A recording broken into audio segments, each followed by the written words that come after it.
का बेटा होता तो आराम से तुरंत 1 घंटे में पानी निकल जाता, सब यहीं घुटने टेक देते। आज पुलिस प्रशासन यहाँ पर सिर्फ है तो हमें रोकने के लिए है, बचाने के लिए किसी को नहीं है।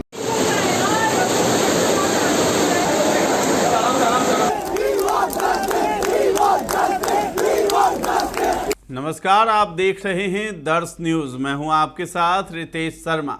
राजधानी के ओल्ड राजेंद्र नगर इलाके में coaching centre Rao IAS study circle के बेसमेंट में स्थित लाइब्रेरी में करीब 35 छात्र और छात्राएं पढ़ाई कर रहे थे।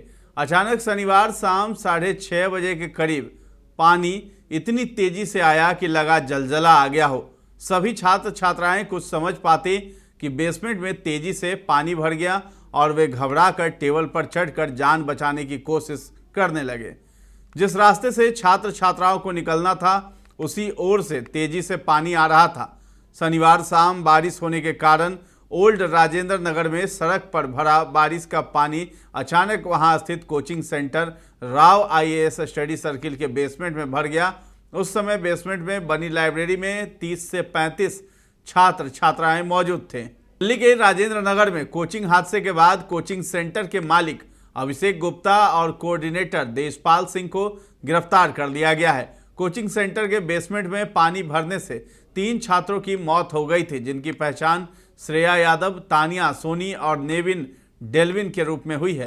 पुलिस ने बीएनएस की धारा 105, 106, 115/2, 290 और 35 के तहत एफआईआर दर्ज की है। कोचिंग सेंटर का मैनेजमेंट और सिविक एजेंसी के लोग जांच के दायरे में हैं। अब आइए जान लेते हैं राउज आईएएस कोचिंग सेंटर हादसे में अब तक क्या हुआ। फायर एनओसी की कॉपी से पता चलता है कि बेसमेंट का इस्तेमाल सिर्फ स्टोरेज के लिए किया जाना था। डीएफएस प्रमुख का कहना है कि यह स्पष्ट उल्लंघन है। हम कार्रवाई शुरू करने के लिए डीसीपी और एमसीडी को लिखेंगे। बेसमेंट को स्टोरेज के उद्देश्य से एनओसी दी गई थी, जिसका उन्होंने उल्लंघन किया और छात्रों को बिठा दिया। एमसीडी सुपरवाइजर ऋषिपाल ने कहा है कि काम लगभग पूरा हो चुका है। 3 से 4 इंच पानी सिर्फ बचा है। एमसीडी ने सारी मशीनें लगा दी हैं। बेसमेंट समेत बिल्डिंग पूरी तरह खाली है, कोई फंसा नहीं है। हादसे के बाद दिल्ली की मेयर ने भवन उप नियमों का उल्लंघन कर बेसमेंट में चल रहे कोचिंग सेंटरों के खिलाफ कार्रवाई का आदेश दिया है।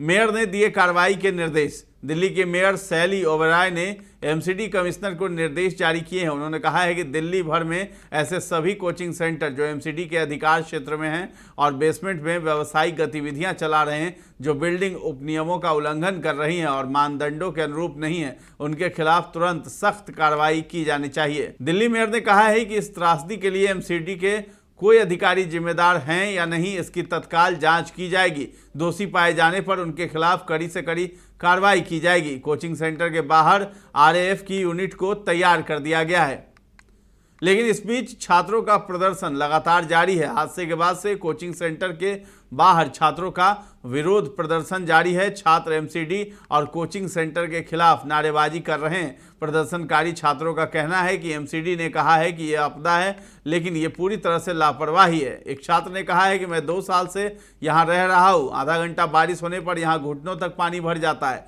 ये 2 साल से लगातार हो रहा है। आपदा वो होती है जो कभी कभार होती है, लेकिन हम देख रहे हैं कि ये 2 साल से हो रहा है। कोई अंबानी का बेटा होता तो आराम से तुरंत 1 घंटे में पानी निकल जाता, सब यहीं घुटने टेक देते।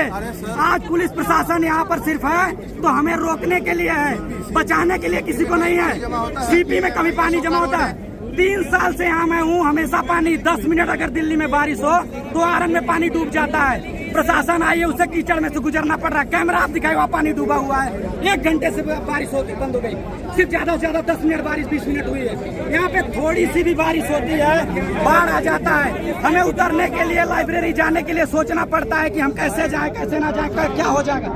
पटेल नगर में 2 दिन पहले एक लड़के की मौत हुई है सिर्फ इलेक्ट्रिसिटी की वजह से। कोई रिस्पॉन्सिबिलिटी नहीं, कुछ नहीं हुआ। 2 साल पहले यही इंसिडेंट हुआ था, आज तक कोई जस्टिस नहीं मिला। इसमें अभी कितने लोग हैं कोई पता नहीं है। राव आईएएस की कितनी टीम है नहीं पता, एमसीडी के लोग हैं नहीं पता। एक छोटी सी मोटर से पानी निकाला जा रहा है, 6 घंटे से पानी नहीं निकला। कोई जेन्युइन आप बताओ कि 6 घंटे में कोई बचेगा? कौन रिस्पॉन्सिबिलिटी लेगा इस चीज की? नेता यहाँ पे है, यहाँ पे कोई नहीं है। नेता सिर्फ यहाँ वोट लेने आते हैं। एमसीडी यहाँ पे टपरी से पैसे लेने आती है।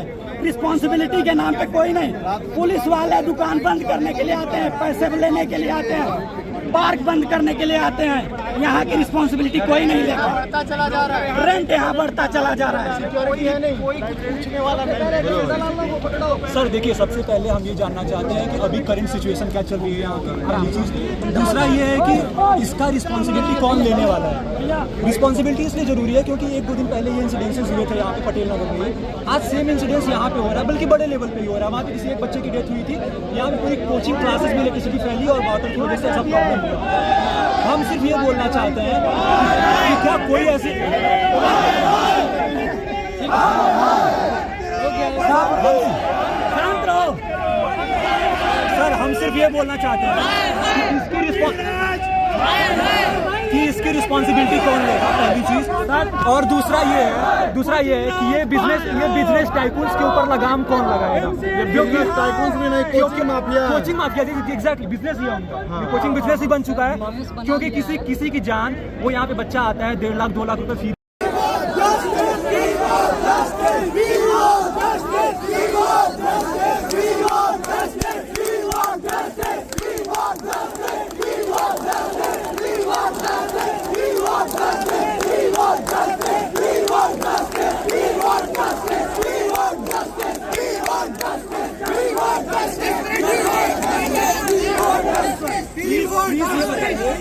इसके साथ ही आपको बता दें कि हादसे के बाद रविवार को घटनास्थल पर पहुंची आम आदमी पार्टी की राज्यसभा सांसद स्वाति मालीवाल से वहां मौजूद छात्रों ने वापस जाने के लिए कह दिया। छात्रों का कहना है कि वे इस मामले में राजनीति नहीं चाहते हैं। स्वाति मालीवाल ने सोशल मीडिया पर लिखा है, राजधानी में 3 छात्रों की बेसमेंट में डूबने से हुई मौत की जिम्मेदारी कौन लेगा। बीजेपी आईटी सेल के हेड अमित मालवीय ने कहा है कि राजेंद्र नगर में दुर्भाग्यपूर्ण मौतों को टाला जा सकता था। अब दिल्ली सरकार ने घटना की मजिस्ट्रेट जांच के आदेश दिए हैं। आम आदमी पार्टी ने अपने ट्वीट में बताया है, कल रात राजेंद्र नगर में हुई दर्दनाक दुर्घटना पर मंत्री आतिशी जी ने दिल्ली के मुख्य सचिव को इस घटना की जांच शुरू करने और 24 घंटे के भीतर रिपोर्ट देने का निर्देश दिया है।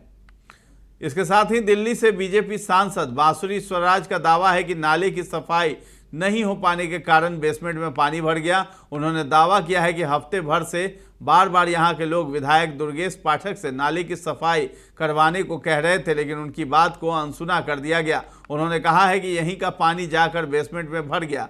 बांसुरी स्वराज ने कहा है कि रेस्क्यू ऑपरेशन के लिए डाइवर्स की मदद ली गई। रेस्क्यू के लिए डाइवर्स को उतारा गया है तो समझ सकते हैं कि वहां कितनी गंभीर स्थिति होगी। वहीं बीजेपी नेता आरपी सिंह ने कहा है कि यहां पर डिसिल्टिंग का काम समय पर नहीं हुआ। अगर डिसिल्टिंग का काम समय पर हो जाता तो ये दुर्घटना नहीं होती। उन्होंने कहा है कि दिल्ली सरकार और विधायक को जवाब देना चाहिए कि डिसिल्टिंग का काम क्यों नहीं हुआ और उसका पैसा कहाँ गया।